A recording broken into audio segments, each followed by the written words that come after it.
Salam, Kənd Qazancı kanalına xoş gəlmisiniz. Mən Məhəmməd bugün sizinlə birlikdə kənd təsərrüfatı bizneslərində kiçik başlayıb böyük qazanc əldə etməyin sirlərini birlikdə öyrənəcəyik. İlk öncə hər kəsin bilməli olduğu vacib məqam əlimizdə olan xırda imkanlardan maksimum dərəcədə düzgün istifadə etməyimiz vacibdir. Sizlərə motivasiya olsun deyə öz həyatımdan, öz qurduğum xırda biznesimdən qısa bir fragment anlatacağım sizə. Bir il öncə əlimdə böyük imkanların olmamağına baxmayaraq, iş qazancımın az olduğuna baxmayaraq, gördüyünüz bu bir qoyunu aldım. Üzərindən bir zaman keçdi, işlədim, çalışdım. Daha sonra ikinci dəfə gördüyünüz bu iki qoyunu aldım. Bir müddət sonra artıq durmadım. Həmin vaxt ərzində çətinliklərim olsa da, yenə işlədim, çalışdım. Artıq vaxt zaman gəldi, çatdı, böyük məqsədimin başlandığı nöqtəyə. Dövlətin mənə göstərdiyi dəstəklə, yəni dövlətin mənə verdiyi 3 inək, əlimdə olan qoyunlar və yığdığım az miqdarda bir vəsaitlə hamısını birləşdirərək gördüyünüz bu 3 inəyi aldım. Bu 3 inəyi aldım. Artıq məqsədlərimin başlandığı nöqtədəyim. Düzdür, xəyallarıma çatmasam da, məqsədimə tam olaraq çatmasam da, amma bir il ərzində böyük uğur əldə etdim. Bununla çox sevindim, həqiqətən çox sevindim. Öz biznesimdən, öz həyatımdan, birinci videodan, ilk videodan sizləri yormaq istəmərəm. Gələn videolarda bu biznesimdən mərhələli şəkildə hər dəfə xırda-xırda sizlərə anlatacağım. İndi isə keçək əsas məsələyə.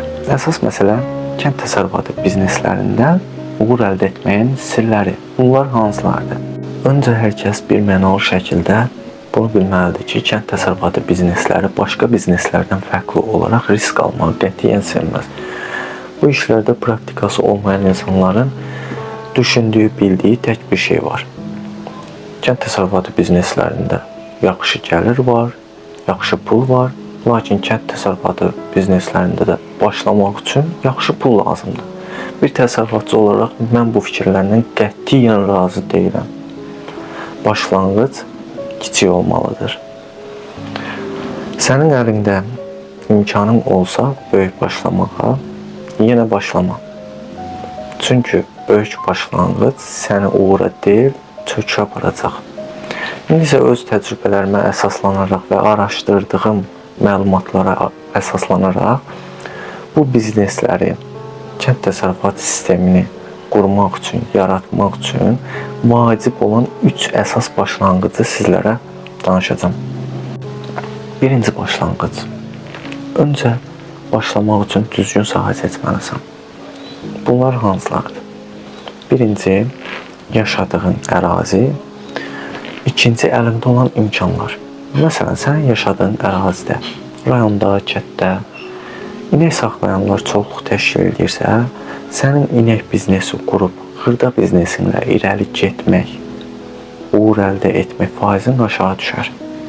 Məsələn, sən yaşadığın ərazidə toyuq saxlayan azdırsa və yumurtaya tələbat çoxdursa, sən əlində olan imkanlara görə risk almadan bu işə girə bilərsən. Əlində olan imkanlar hansılardır?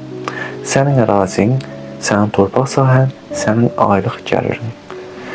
Bu saydıqlarım sənin quracağın biznesə önəmli təsir edir.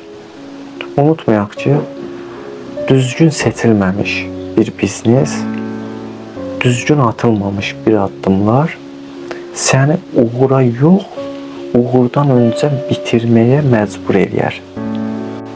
İkinci başlanğıc kiçik başlamaqdır. Edilən ən böyük səhvlərdən biri böyük başlamağa çalışmaqdır.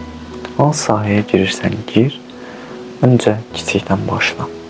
Kiçikdən başlayarkən həm sənin işi bilmə qabiliyyətin artır, həm praktikan artır, həm də sənə gələcək ziyanları maksimum dərəcədə azaldırsan.